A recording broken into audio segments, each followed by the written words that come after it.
Hi. So I hope you are able to complete the steps we discussed in the last session. You were able to create a simple HTML file and then open it in the browser. So given that we are done with this much, now it's time that we dive deeper and understand the structure of an HTML page. So in order to discuss the structure of an HTML page, let's pick an example, and the example that I'm picking is a simple Google search page. I'm sure you must have used it quite a lot of times. So let's just spend some time discussing the structure of a Google search page. So a Google search page is something like this. So if I have to, understand the page, then I can at least visualize this page in three sections.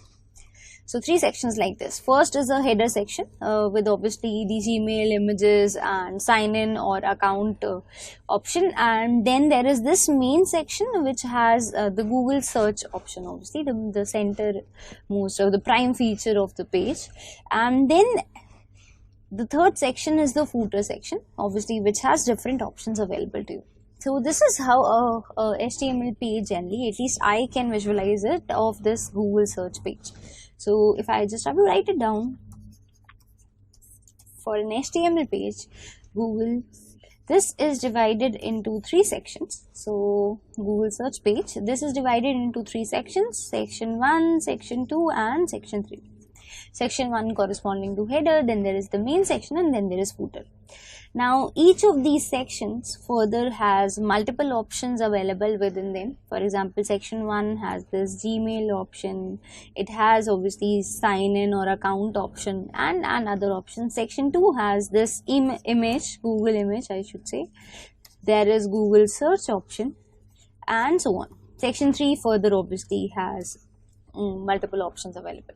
So that means this structure that we just draw is actually a tree-like structure, and an actual HTML page is hierarchical. So there is hierarchy. It's a tree kind of a structure. There is root at the top, and then root can have children, children can have further children, and so on, and we can complicate and divide it as we want. So we can complicate it to any level we want. So this is the broad level structure. That means the structure that we were just able to visualize. If we have to write down code, we will have to replicate this exact structure via code. So now let's see how can we do that. So the first and prime most indicator is that you need a root, right? So in order to indicate that if this is your page and I have to start with the root, so I'll indicate that I'm starting my HTML page, code for the HTML page, with the opening tags. So tags generally are indicators of, I should say, different tags have different features. Here the HTML tag is just an indicator that we are starting the HTML code here. And now in order to indicate that we are done with the HTML code, there is a closing HTML tag. The opening and closing HTML tag differ by a slash. So slash indicates that is a closing tag. So this is the opening HTML tag, this is the closing HTML tag. That means the structure that I'm talking about here, if I have to write code for it, then I'll write code something like this. So opening and closing HTML tags. So these are the tags. Now within the opening and closing HTML tag, within the page I should say, there are three sections.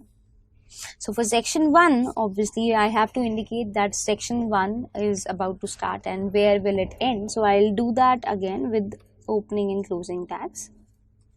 Opening and closing tags for sections. Section 2, so section 2, then we would need opening and closing tag for section 2 as well. And finally for section 3, we would need a opening and closing tag for section 3 as well. All of them enclosed within the parent, that is the HTML tag. Now the content within section 1, whatever components are there will actually come here. Within section 1, they'll have their code here. Content within section 2 will come here, and content within section 3 will come here. So we use tags to indicate, I should say, boundaries, that this is the portion when this particular tag is beginning, and a closing tag to indicate that this is the point where this tag is complete. So we use tags for that. Different tags have different use cases. You can think of a tag like a keyword. So HTML keyword here indicates that we are starting with the HTML content. The S1, S2, S3 tags that I wrote are not the real tags. This is just for our understanding. The real tag names will be different. We will learn them later. But I just want to communicate the idea that the opening and closing tags, what are the opening and closing tags used for? So I hope the structure part is basically clear to you. The structure we use the opening HTML tag for and the closing HTML tag for, and then the subsections, the sections and the subsections, how do we indicate them? So if you are clear with this much, now there is a slight difference actually in the actual HTML page structure and the structure we just discussed. So the structure we discussed here, the HTML tag has 3 children, S1, S2, S3, whereas the HTML tag in general has 2 fixed children and we call them as head and body. So this is fixed. That means this S1, S2, S3 is not there. So the part of the page that is visible to us that we discussed about is actually within the body section. So whatever part of the page that is visible to you actually falls within the body section. So this actually is not HTML, this is body.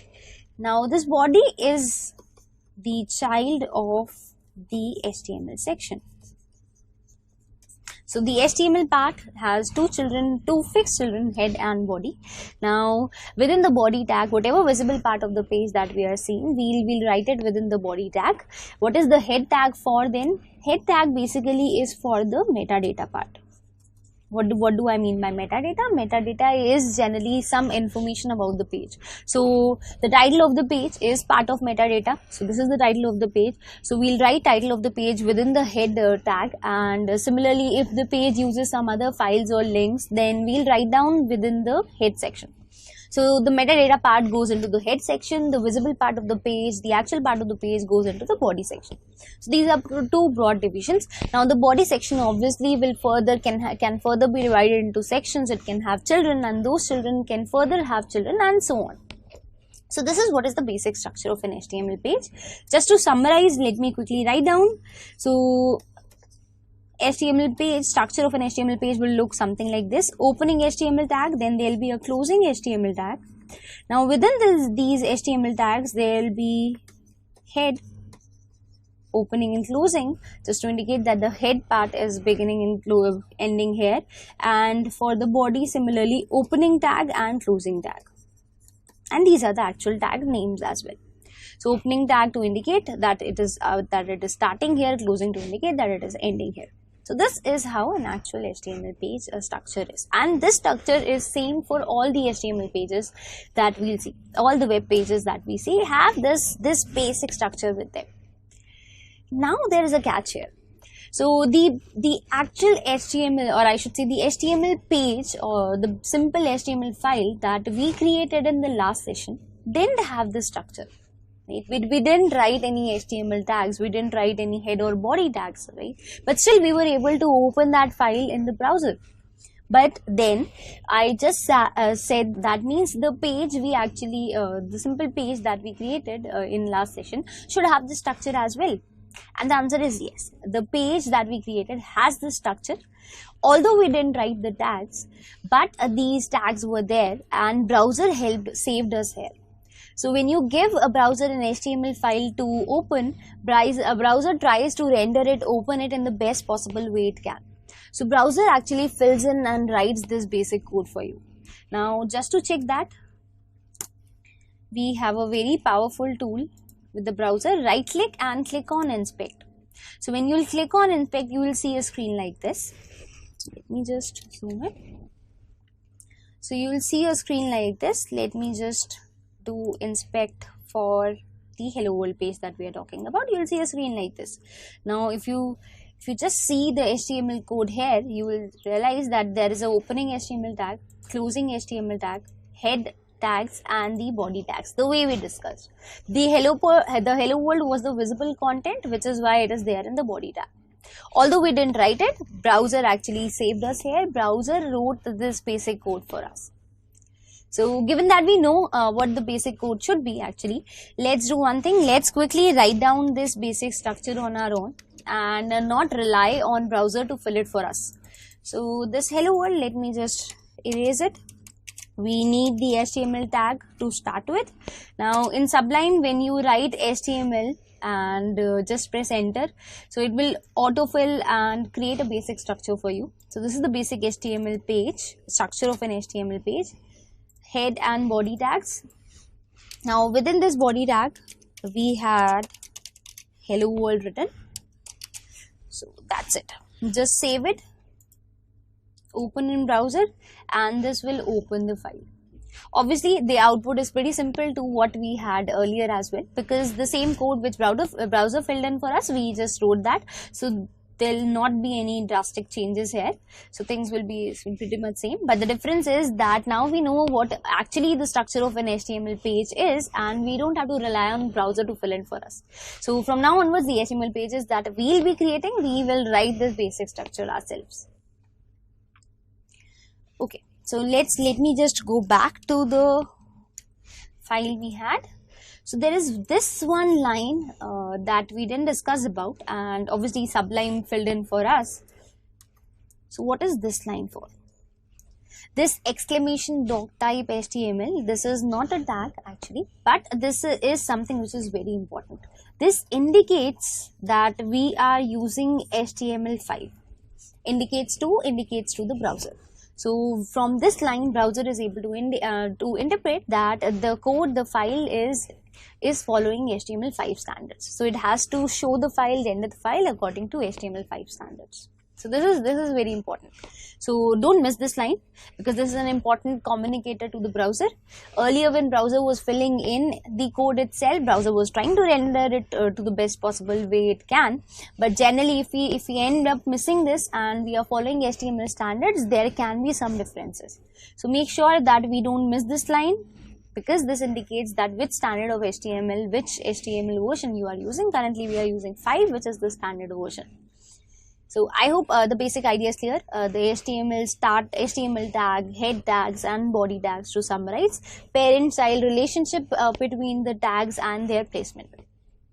So I hope you are clear with this much. Please just do try this much yourself, and you can, now you have explored inspect as a tool. You can do this inspect on any web page that you see. That will help you understanding the structure of the web page, so to grasp things better.